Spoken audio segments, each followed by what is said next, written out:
તો ગાંધીધામ સ્થિત ડીપીએસમાં ફી વધારા મુદ્દે વિવાદ ઉગ્ર બન્યો છે। વાલીઓ શાળામાં આવી વિરોધ કરતા જોવા મળી રહ્યા છે। નવા શૈક્ષણિક સત્ર માટે સ્કૂલ દ્વારા ફીમાં અંદાજે 12% થી 22% સુધીનો વધારો જાહેર કરતા વાલીઓમાં ભારે રોષ ફાટી નીકળ્યો છે। એટલું જ નહીં, ફી વધારાની સાથે સાથે સ્કૂલ દ્વારા ₹12,000 જેટલી નવી ટેકનોલોજી ફી પણ ઉમેરવામાં આવી છે, જેને વાલીઓએ અયોગ્ય ગણાવી વિરોધ નોંધાવ્યો। આ મુદ્દે મોટી સંખ્યામાં વાલીઓ સ્કૂલ ખાતે રજૂઆત કરવા પહોંચ્યા હતા, પરંતુ તેમને અંદર પ્રવેશ ન આપવામાં આવ્યો હોવાના આક્ષેપ થઈ રહ્યા છે। શાળાના ગેટ પાસે વાલીઓ દ્વારા વિરોધ કરવામાં આવ્યો। और आज की मीटिंग का डेट था 28 को। हम लोग वहां पहुंचे हैं। करीब करीब 2 घंटे हो चुके हैं, अभी तक कोई रिस्पांस नहीं आया है। इवन यहाँ तक कि कोई रिप्रेजेंटेटिव यहाँ पे प्रेजेंट नहीं हुए हैं।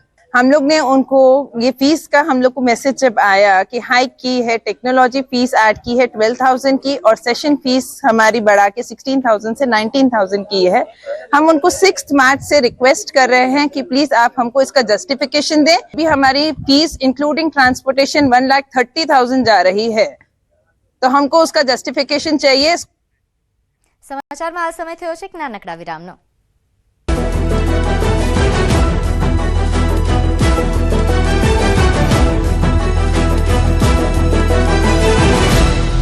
રાજ્યના ખેડૂતો થઈ જજો સાવધાન, ફરી આવી રહી છે આકાશી આફત। ભર ઉનાળે પણ જગતના સાથને વરસાદનો ડર છે। માર્ચની શરૂઆતમાં જ માવઠાનો માર સહન કરી ચૂકેલા ખેડૂતો પર વધુ એક આફતના એંધાણ છે। હવામાન વિભાગ અને હવામાન નિષ્ણાંતે આગાહી કરી છે કે માર્ચના અંતના ભાગમાં રાજ્યના કેટલાક વિસ્તારોમાં માવઠું ત્રાટકશે।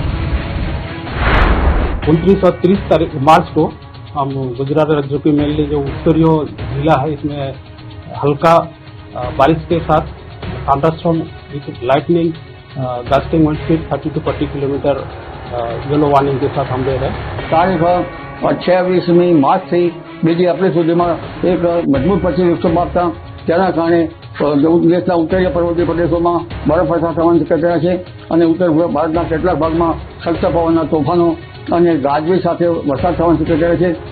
ત્યાંની અસર રાજસ્થાનના સંલગ્ન ગુજરાતના ભાગોમાં પણ થવાની શક્યતા છે, જેમાં મહેસાણા પાટણના કેટલાક ભાગો, આ ઉપરાંત સાબરકાંઠાના ભાગો, અરવલ્લીના ભાગોમાં અને બનાસકાંઠાના ભાગોમાં લગભગ અનસિઝનલ વરસાદ થવાની શક્યતા છે।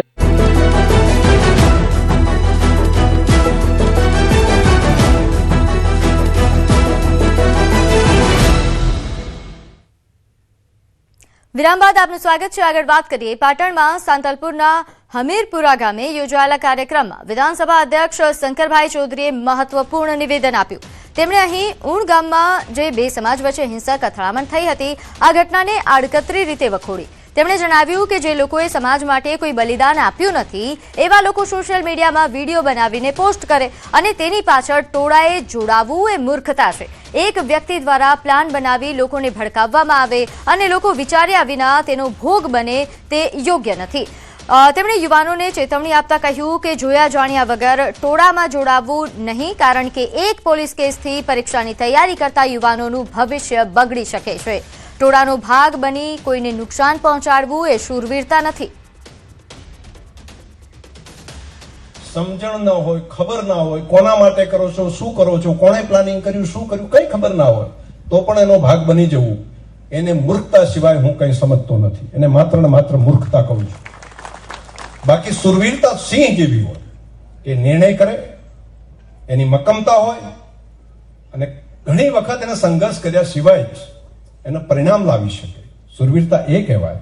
સુરવીરતા ટોળાનો ભાગ બની જવું અને કોઈને નુકસાન કરવું એ કોઈ સુરવીરતા નથી હોતી। સ્થાનિક સ્વરાજ્યની ચૂંટણી પહેલા પાટણના રાજકારણમાં ગરમાવો જોવા મળ્યો। નાયબ મુખ્યમંત્રી હર્ષ સંઘવીએ કોંગ્રેસ ધારાસભ્યના વખાણ કર્યા। પાટણના કોંગ્રેસ ધારાસભ્ય કિરીટ પટેલના તેમણે વખાણ કર્યા। ભાજપ પ્રદેશ પ્રમુખ જગદીશ વિશ્વકર્મા બાદ નાયબ મુખ્યમંત્રીએ તેમના વખાણ કર્યા છે। પાટણમાં બસપોર્ટના ઉદ્ઘાટન કાર્યક્રમમાં નાયબ મુખ્યમંત્રી હર્ષ સંઘવીનું નિવેદન। તેમણે કિરીટ પટેલ એ સજ્જન માણસ તેમણે ગણાવ્યા અને એમની પાર્ટીના લોકો એમને ઓળખી નથી શકતા તેવું કહ્યું। કિરીટ પટેલ ભલે કોંગ્રેસના પણ મારા મિત્ર અને સારા માણસ। કિરીટભાઈ તો એને સજ્જન માણસ છે, અમુક એમના પાર્ટીના મિત્રો એમને ઓળખી નહીં શકતા તો એમની પાર્ટીનું દુઃખ છે। અમે તો બધા સજ્જન જ થઈ ગયા। વૈશ્વિક યુદ્ધની પરિસ્થિતિને લઈને પીએમની બેઠક બાદ રાજ્યમાં ઉચ્ચ સ્તરીય બેઠક યોજાઈ હતી.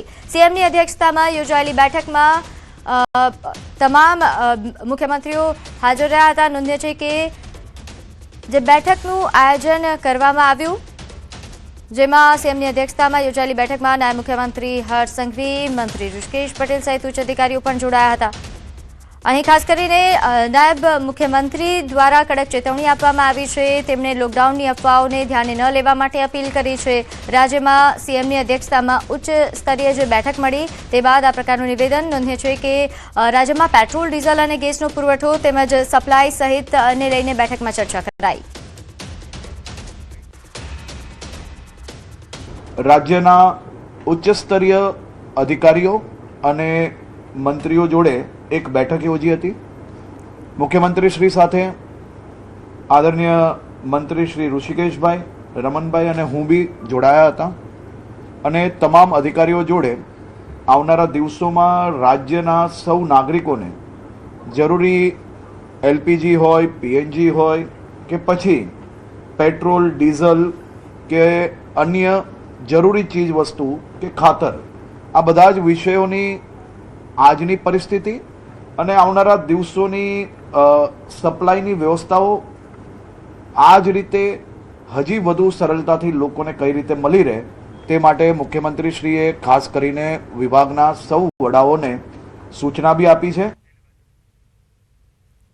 તો પીએમની પીએનજી કનેક્શનની હિમાયતના પગલે રાજ્યમાં પીએનજી કનેક્શનની કામગીરી યુદ્ધના ધોરણે શરૂ કરાઈ. વડાપ્રધાનશ્રીએ નવા પીએનજી કનેક્શન માટે કરેલી હિમાયતના પગલે રાજ્યમાં નવા કનેક્શન આપવા માટેનું કાર્ય યુદ્ધના ધોરણે હમણાં ચાલી રહ્યું છે.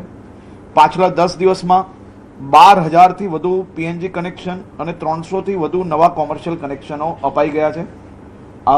જે ટીમ છેલ્લા 2 દિવસથી 50 ગણી ટીમો એની અંદર કરવામાં આવી છે, જેનાથી લોકોને ઝડપથી કનેક્શન્સ મળી જાય.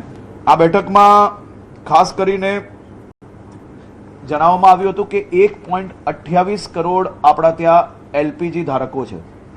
તમામ લોકોને વ્યવસ્થિત રીતે મળી રહે એલપીજી ગેસ, તે માટેની બી વ્યવસ્થાઓનું ખાસ કરીને સુનિશ્ચિત કરવામાં આવ્યું છે. તો રાજ્યમાં કામ કરતા શ્રમિકોની પણ સરકારે વિશેષ ચિંતા કરી છે. શ્રમિકોને પગાર વહેલો મળી રહે અને તેમના જમવાની વ્યવસ્થા અંગે સંબંધિત વિભાગે ઉદ્યોગકારો સાથે ચર્ચા કરી. લાખો શ્રમિકો રોજગારી માટે, પોતાના પરિવારનું ગુજરાન માટે અહીંયા આપણી સાથે જ્યારે પરિવાર વસતા હોય ત્યારે એ સૌ લોકોની બી ચિંતા આ બેઠકમાં કરવામાં આવી છે. ઇન્ડસ્ટ્રી ડિપાર્ટમેન્ટને, તમામ ઇન્ડસ્ટ્રીઝને જોડે બેઠક કરીને પગાર થોડો વહેલો થાય, સાથે સાથે નાની મોટી જમવાની વ્યવસ્થાઓ બી એ લોકોની કરવાની જરૂર લાગે તો એ બી કરવામાં આવે. તેમને બી ગેસ કે કોઈ બી વિષયની કોઈ બી કમી ના પડે તે માટેની બી વ્યવસ્થાઓ કરવામાં આવી છે. તેની સંકલન સમિતિ એ દરેક જિલ્લામાં કલેક્ટરના અધ્યક્ષ સ્થાને બનાવવામાં આજે નિર્ણય લેવામાં આવ્યો છે. મહાનગરોમાં અને જિલ્લાઓમાં કાલ સાંજ સુધી આની બેઠકો થશે અને એ બેઠકો દરમિયાન આ પ્રકારના કોઈ બી વિષયો ધ્યાનમાં આવતા હોય તો એ વિષયને કઈ રીતે જિલ્લા લેવલે પહોંચી વળવું તે માટેનો બી નિર્ણય લેવામાં આવશે.